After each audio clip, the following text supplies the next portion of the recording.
Hello student, welcome to my YouTube channel maths वाले गुरुजी। तो जैसा कि प्रीवियस वीडियो में हम कुछ एक्सरसाइज 7.2 के कुछ क्वेश्चन कर चुके थे, तो चलिए एक और क्वेश्चन लेकर के आया हूं मैं। एग्जाम में आने के चांसेस बनेंगे क्वेश्चंस के। सबसे पहले क्वेश्चन रीड कर लेते हैं। Find the coordinate of point A के कोऑर्डिनेट हमें बताना है। Where A B is a diameter of circle whose centre is ये। हमें एक सर्किल दिया हुआ है और सर्किल का डायमीटर क्या है यहाँ पर ए बी सर्किल का डायमीटर है।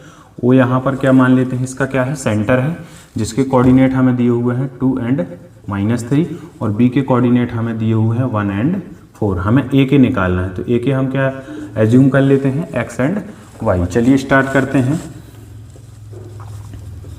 लेट्स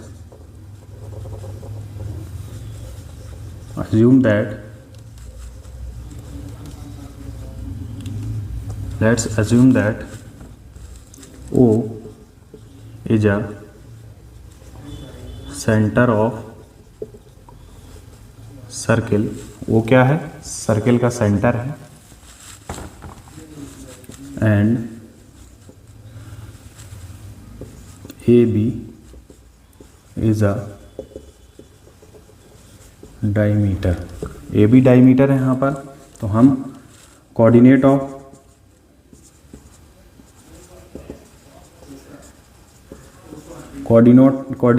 ए देखेंगे, तो ए के कोऑर्डिनेट हम क्या एज्यूम कर लेते हैं, x and y. And B के कोऑर्डिनेट क्या दिए हुए हैं, 1 and 4। Coordinate of centre O, centre O के कोऑर्डिनेट हमें गिवन है 2 and -3। ये हमें गिवन है। अब आगे चलते हैं। यहाँ पर देखिए, ये जो ओ पॉइंट है, वो जो पॉइंट है वो ए बी का क्या होगा, मिड पॉइंट होगा। तो यहाँ पर अपन मिड पॉइंट फॉर्मूले से इस ए के कोऑर्डिनेट क्या कर सकते हैं, निकाल सकते हैं। तो यहाँ पर अपन सीधे सीधे क्या लिखेंगे, कोऑर्डिनेट ऑफ सेंटर ओ, एक हमें दिए हैं, ये कोऑर्डिनेट दिए हैं। तो और कोऑर्डिनेट ऑफ सेंटर के सेंटर अपन निकालेंगे तो क्या होगा, मिड पॉइंट फॉर्मूले से यहाँ अपन इसको क्या लिख सकते हैं, एक्स ए और बी के कोऑर्डिनेट, तो x + 1/2 मिड पॉइंट वाले फॉर्मूले से लगाते हैं। और यहाँ y + 4/2 जो किसके इक्वल होंगे, ये भी o के कोऑर्डिनेट हैं और ये भी o के कोऑर्डिनेट हैं।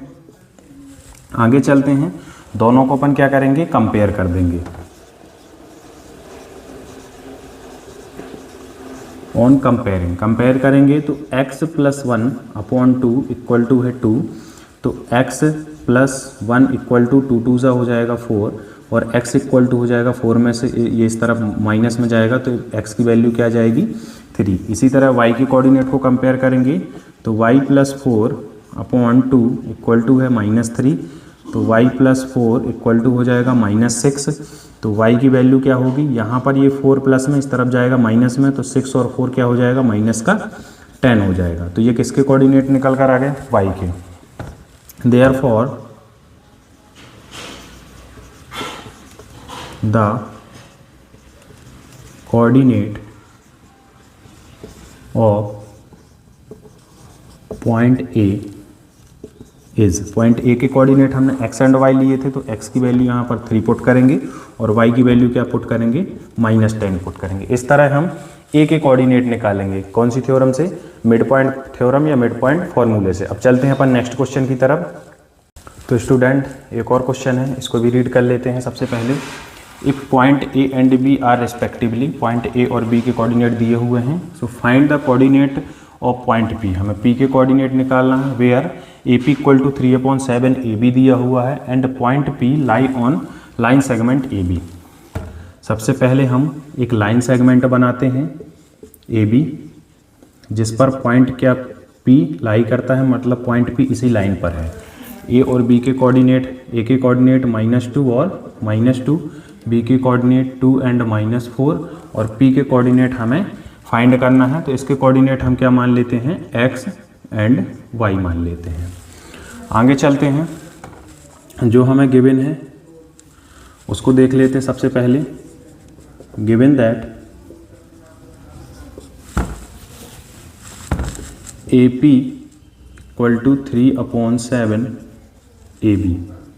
इसको हम क्या लिख सकते हैं, AB इधर लेकर आएंगे तो AP/AB इक्वल टू हो जाएगा ये 3/7।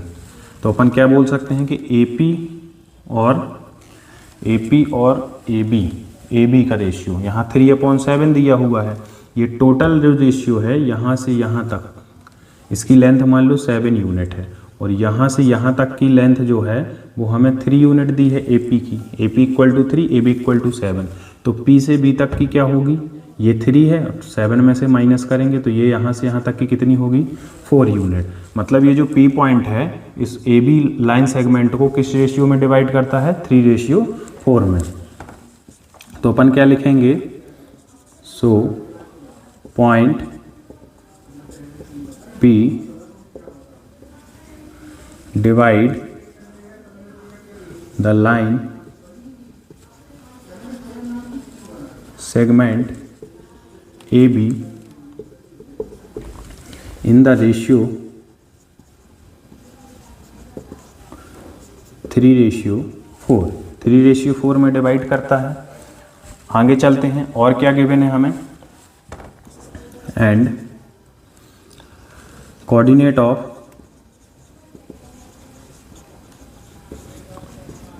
Point A and B are. Coordinate of point A के कोऑर्डिनेट हमें दिए हैं -2 एंड -2, और B के कोऑर्डिनेट क्या दिए हैं हमें, 2 एंड -4। ये हमें कोऑर्डिनेट दिए हुए हैं। अब अपन क्या करते हैं, यहाँ पर देखिए कौन सी मेथड लगाएंगे अपन, या कौन सा फॉर्मूला लगाएंगे, सेक्शन फॉर्मूला लगाएंगे, क्योंकि ये जो P पॉइंट है इस AB लाइन सेगमेंट को क्या कर रहा है, सेक्शन में डिवाइड कर रहा है। तो क्या करेंगे, by section formula coordinate of point P। Point P के कोऑर्डिनेट क्या होंगे, सेक्शन फॉर्मूला लिख लेते हैं, m1x2 plus m2x1 upon m1 plus m2। यहाँ हो जाएगा m1y2 plus m2y1 upon m1 plus m2। Value put करेंगे, m1 की वैल्यू है 3 मल्टी x2 की वैल्यू कितनी है 2, प्लस m2 की वैल्यू है 4 मल्टी x1 की वैल्यू कितनी है -2 अपॉन हो जाएगा 3 प्लस 4। आगे चलते हैं, m1y2 तो 3 मल्टी y2 की वैल्यू कितनी है -4, और यहाँ पर प्लस m2 की वैल्यू है 4 मल्टी y1 की वैल्यू है -2। आगे चलते हैं, ये हो जाएगा 3 प्लस 4। सॉल्व करेंगे, 3 2 जा 6, 4 2 जा -8 अपॉन 7। इधर सॉल्व करेंगे, 4 3 जा -12, 4 2 जा -8 अपॉन 7। आगे चलते हैं, 6 में से 8 जाएगा, ये -2 अपॉन 7 वैल्यू निकल कर आएगी, और इधर कितनी निकल कर आएगी, -20 अपॉन 7 वैल्यू निकल कर आएगी। तो यहाँ पर ये जो कोऑर्डिनेट निकल कर आए हैं वो किस पॉइंट के निकल कर आए हैं, पॉइंट P के, जो इसको 3:4 में डिवाइड कर रहा था। Therefore the coordinate of point P is, point P के कोऑर्डिनेट क्या हैं, 2/7 और -20/7। ये हमारे कोऑर्डिनेट निकल कर आएंगे इस पॉइंट P के। अच्छा क्वेश्चन है, एग्जाम में आने के चांसेस बनेंगे, तो वीडियो को एंड तक देखना है। अभी और चलते हैं, कुछ और क्वेश्चन करेंगे। तो स्टूडेंट क्वेश्चन रीड कर लेते हैं। सबसे पहले, find the area of rhombus. हमें एरिया बताना है रोम्बस का, हुज वर्टिक्स आर रिस्पेक्टिवली, जिसके वर्टिक्स हमें दिए हुए हैं। तो चलिए रोम्बस के बारे में बात हो रही है, तो एक रोम्बस डायग्राम अपन क्या कर लेते हैं, बना लेते हैं। मान लीजिए कि ये एक रोम्बस है, इसके वर्टिक्स हम लिख लेते हैं ABCD, और वर्टिक्स के यहाँ पर अपन कोऑर्डिनेट लिख लेते हैं 3 एंड 0, इसके क्या हो जाएंगे 4 एंड 5, C के हो जाएंगे -1 एंड 4, और इसके हो जाएंगे -2 एंड -1। ये हमें वर्टिक्स दिए हुए हैं। अब यहाँ पर हमें फाइंड क्या करना है, एरिया ऑफ रोम्बस। तो एरिया ऑफ रोम्बस क्या होता है, यहाँ पर देखिए हमें एल्टीट्यूड तो दिया नहीं गया, तो एरिया ऑफ रोम्बस होता है 1/2 d1 इंटू d2, मतलब 1/2 डायगोनल 1 इंटू डायगोनल 2। तो डायगोनल की लेंथ यदि हम फाइंड कर लें तो इसके बाद अपन क्या फाइंड कर सकते हैं, एरिया फाइंड कर सकते हैं। तो चलिए स्टार्ट करते हैं। Let's assume that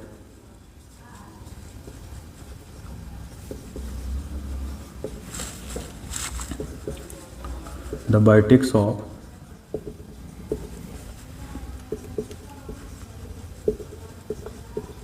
rhombus ABCD are, ए के कोऑर्डिनेट लिख लेंगे 3 0, बी के कोऑर्डिनेट लिख लेंगे 4 5, सी के कोऑर्डिनेट -1 एंड 4 एंड डी के कोऑर्डिनेट क्या हो जाएंगे -2 एंड -1। ये हमें रोम्बस दिया हुआ है। सो अब हमें क्या निकालना था, d1 निकालना था। मान लीजिए ये d1 है तो AC की लेंथ निकालना है हमें। क्या निकालेंगे, डायगोनल 1। तो AC इक्वल टू क्या होगा, अंडर रूट A और C, वही डिस्टेंस फॉर्मूला से अपन फाइंड करेंगे। तो x1 माइनस x2 तो हो जाएगा 3 और माइनस माइनस ये हो जाएगा +1, 3 + 1 का स्क्वायर प्लस यहाँ आते हैं y1 माइनस y2 तो 0 - 4 का स्क्वायर। सॉल्व करेंगे 3 + 4, 4 4 जा 16 और प्लस इसको भी सॉल्व करेंगे तो ये भी क्या आ जाएगा 16 आ जाएगा। इसको सॉल्व करेंगे तो अंडर रूट 32 को हमें इसको आगे सॉल्व करेंगे तो ये आ जाएगा 4√2 आ जाएगा। 32 को अपन फैक्टराइज करेंगे तो ये आ जाएगा 4√2। अब आगे चलते हैं, AC की लेंथ आ गई। अब हमें BD की लेंथ निकालनी है। किसकी लेंथ निकालनी है, BD। तो इन दोनों के वर्टेक्स लेंगे अब अपन, x1 माइनस x2 तो 4 माइनस माइनस प्लस हो जाएगा तो 4 + 2 स्क्वायर प्लस यहाँ आते हैं 5 माइनस माइनस प्लस हो जाएगा तो 5 + 1 स्क्वायर।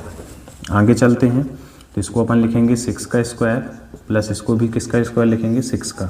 तो ये हो जाएगा 6 6 जा 36, 2 जा 72 और रिजल्ट क्या निकल कर आएगा हमारा 6√2।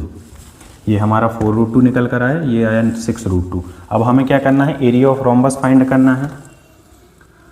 Therefore area of rhombus equal to 1/2 diagonal 1 हमने क्या लिया AC एंड डायगोनल सेकंड क्या लिया हमने BD। बस वैल्यू पुट कर देंगे इक्वल टू 1/2। यहाँ पर AC की लेंथ हमारी कितनी आई 4√2 इंटू 4√2 और BD की लेंथ आई 6√2 तो 6√2। 2 से इसको कैंसिल आउट करेंगे तो 2 टाइम जाएगा, 2 6 जा 12 मल्टी अंडर रूट 2 का अंडर√2 में होगा तो 2 आ जाएगा, 12 2 जा 24 यूनिट या स्क्वायर यूनिट। जो एरिया आता है वो हमेशा स्क्वायर यूनिट में आता है, तो हम जो रिजल्ट लिखेंगे वो स्क्वायर यूनिट में लिखेंगे। ये भी अच्छा क्वेश्चन था। एक्सरसाइज 7.2 में आने वाले जितने भी क्वेश्चन थे वो हम कर चुके हैं। अब हम नेक्स्ट वीडियो में बात करेंगे नेक्स्ट टॉपिक की या नेक्स्ट यूनिट की। अभी तक के लिए इतना ही, धन्यवाद।